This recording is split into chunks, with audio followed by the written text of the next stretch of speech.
Panel öncesinde küçücük bir videomuz var, izleyelim. Daha sonra konuğumuzu davet edeceğim.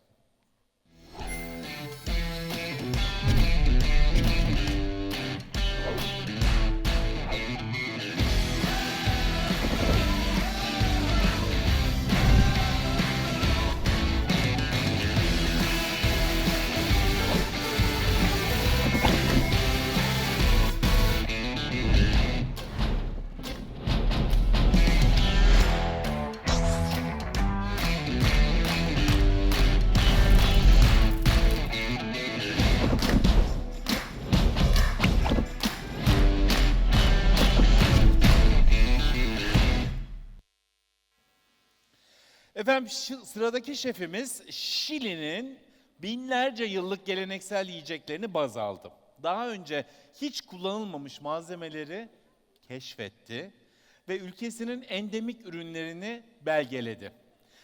Boragó'nun kurucusu ve şefi Rodolfo Guzmán Endless konusuyla Gastromasa ana sahnesinde. Kendisini alkışlarla sahneye davet ediyorum. Mr. Guzmán, Rodolfo.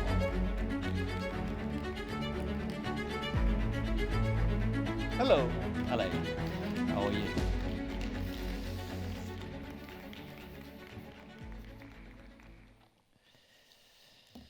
Wow. I'm so excited to be here. Oh, wow. Thank you for the kind invitation. What a subject, legacy. What a subject. I really like it. What if I told you that being uncomfortable can change the world? I know. It sounds a bit of a cliche, but I'm here today to speak about the importance of being uncomfortable in life. English has the greater synthesis compared to Spanish, which is my mother language, to express a situation with less words. But there's some exceptions to the rule. And this one word I'm very fascinated by. We call it la incomodidad. La incomodidad can shape us all, and in a way determines the way we get along with the rest of life in this world.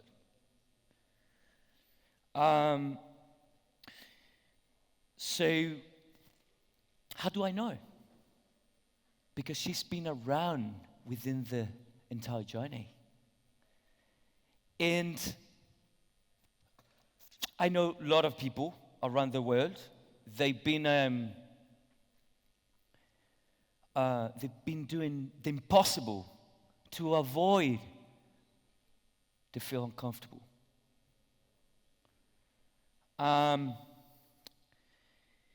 Because, la incomodidad, which means it's something in between discomfort and being uncomfortable. In a way, it represents, like, as we say in Spanish, just walking with the stones in the shoe. Who wants that? No one does it. Anyhow, I wrote a few words for you, and I wanted to share it. I like to change the perception of being uncomfortable. So, what it triggers to be uncomfortable? When we are comfortable, we fall asleep. When we're uncomfortable, it makes us move from one point to another. In being uncomfortable, it is a driving force and a trigger to restlessness. Dalai Lama has been uncomfortable. Donald Trump has been uncomfortable. The Pope has been uncomfortable. Elvis Presley has been uncomfortable. Martin Luther King has been uncomfortable. Discomfort is crucial. When we conquer our discomfort, we feel free. That's the true freedom. When being uncomfortable, it makes part of our lives, that is when we're truly willing to learn. If we manage to make part of our lives, bring into our momentum, then it can produce a greater pleasure than dopamine itself. Sometimes we confuse the fact of being uncomfortable with adversity. And yeah, I know. I said it many times. Adversity, she's as attractive to me as I am to her. There's nothing I can do. It's created a great attraction, and it makes me feel at home. So it's no longer uncomfortable. Adversity and discomfort, are never the same. Being uncomfortable represents authenticity, and authenticity is the path to attitude.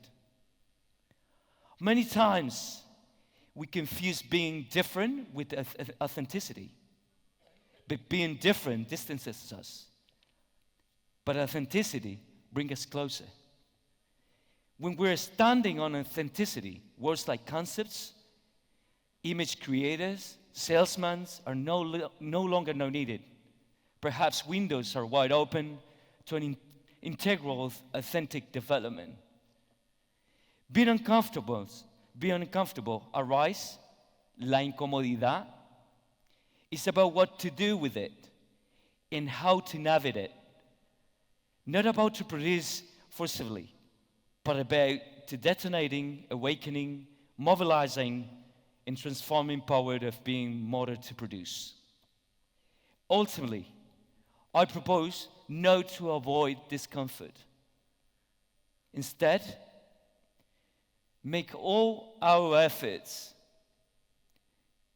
as trigger for awareness.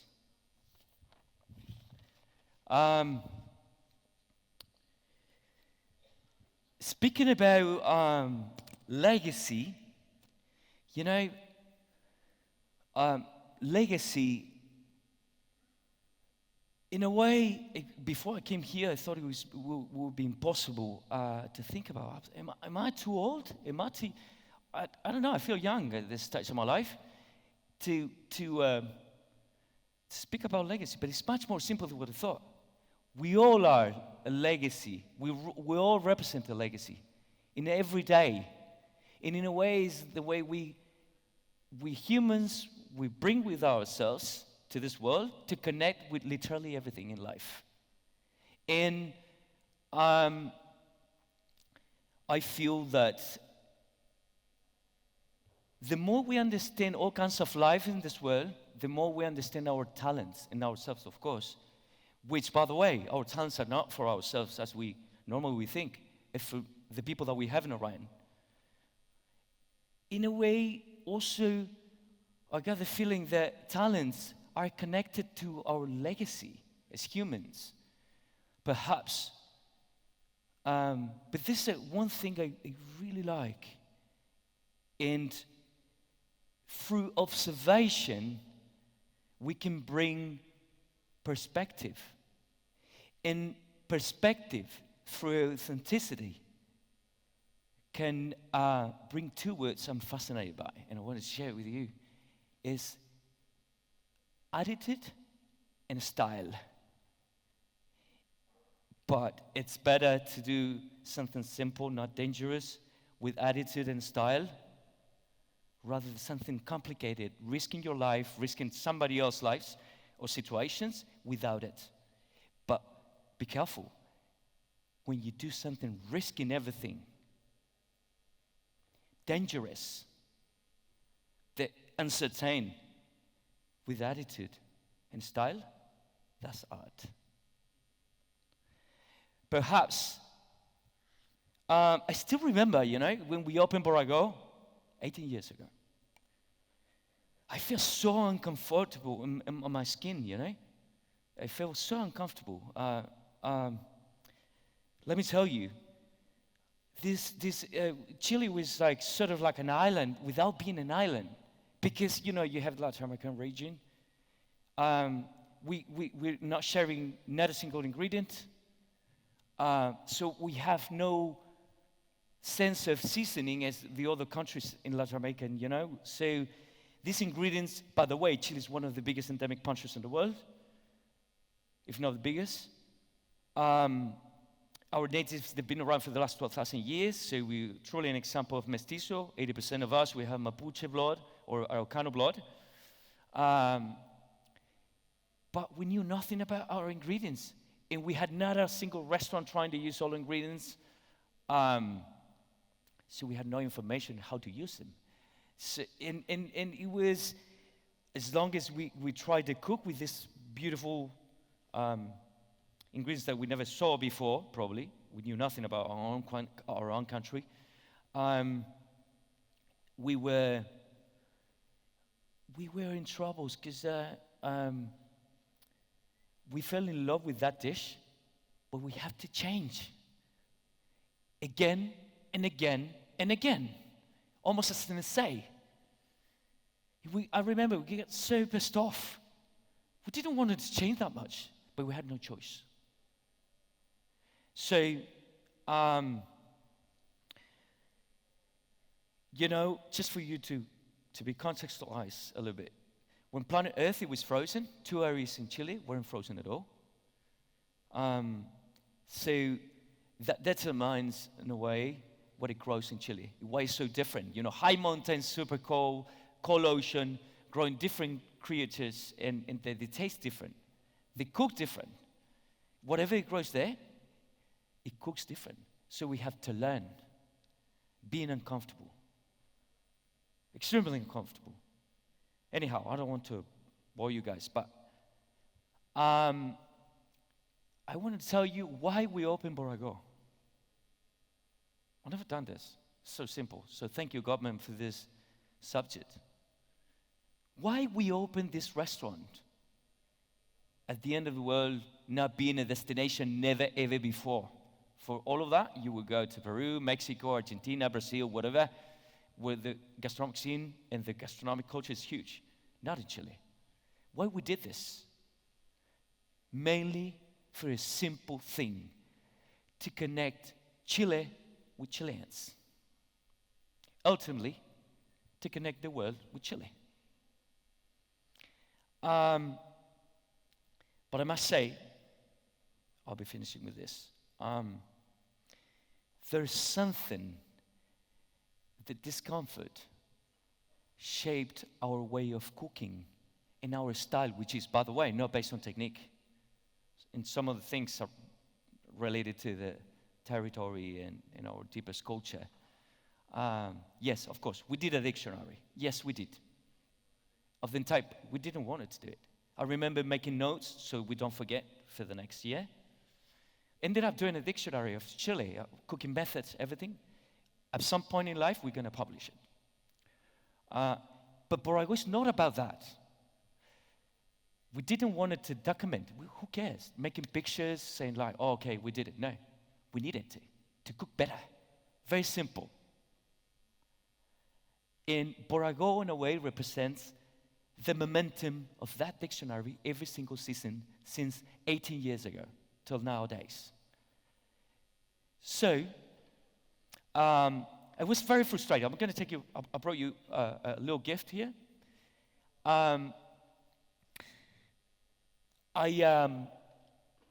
was so jealous in the Amazon, because we have no Amazonia. I don't know, there's anyone in the room that's been in the Amazonia? No? No one? Anyone is familiarized with Tucupi? No? You are? Yes? Fantastic. Let me tell you something. Tucupi, first time I ever tasted, went to Alex Atala so long ago and tasted it. I said like, oh, what is this? This is raw, you know? And Pedro Miguel Eschiafino in Peru also. It's phenomenal. It's like the shoyu, you know, in the Amazonia, you know, the native, they prepare it with the wild manioc, you know. So that's how they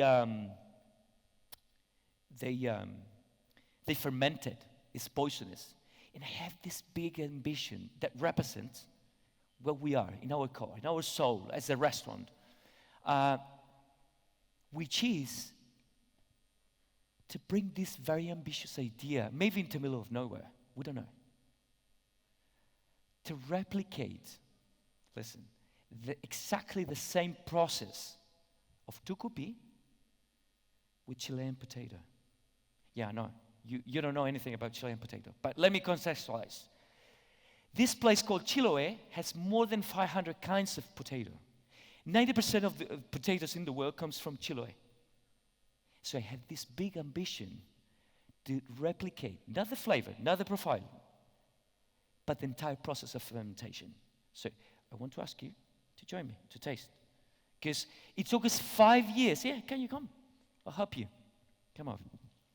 An applause for her, please. Very brave. Would you? So it took us 5 years. Please.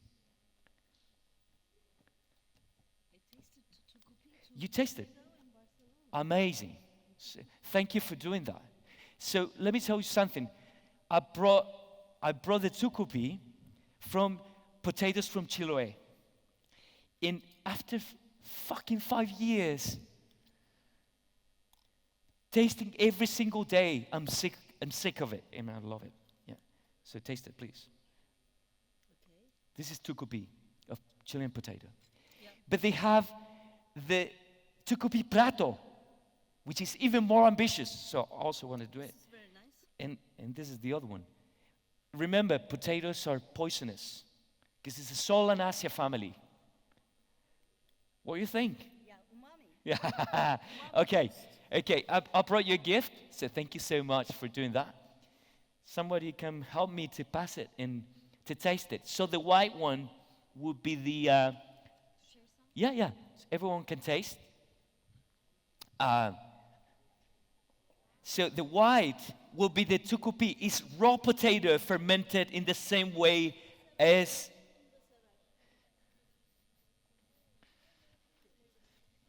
I'm sorry. Can I? Yeah, please. John. I have some friends. So yeah. The white one is raw potato, tucupi. From potatoes are growing in the very cold at the beginning of Patagonia. You know, this island called Chiloé. Anyhow, we're not too many people, so I brought something. I brought a gift. I never brought this for anyone. I never showed this to anyone, to any. Yeah, you can take it. You can take it. Okay, I'll be needing the can you make us an image of this? You know the story of the restaurant. So this is something that happens at least 4 times a year. This thing. We change the menu, talking about the uncomfortable. We change the menu because we have no choice, not because we wanted to be cool. And because Boragó has to talk, thank you so much, by the way, has to talk about our land and our big feelings about our culture. So this is the last winter menu, which is started at the end of June. So I'm going to show you. This is what happens every single. Can you show us in the? So this is just one menu. This is what we do. At Boragó, I never showed this. We have it at the test kitchen for every single season. This is what we do before making a dish, a 16 courses, 18 courses menu, something like that. Not all dishes will make it. So these ideas are very relevant. This is the good about being uncomfortable. So that's how we learn, you know?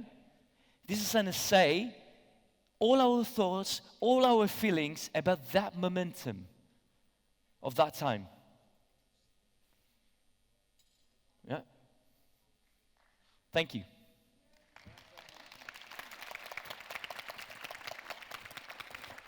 That's amazing. So you're always extending your comfort zone in a way, huh? You have to. Thank you so much. Thank you very much. Thank you very much for being with us.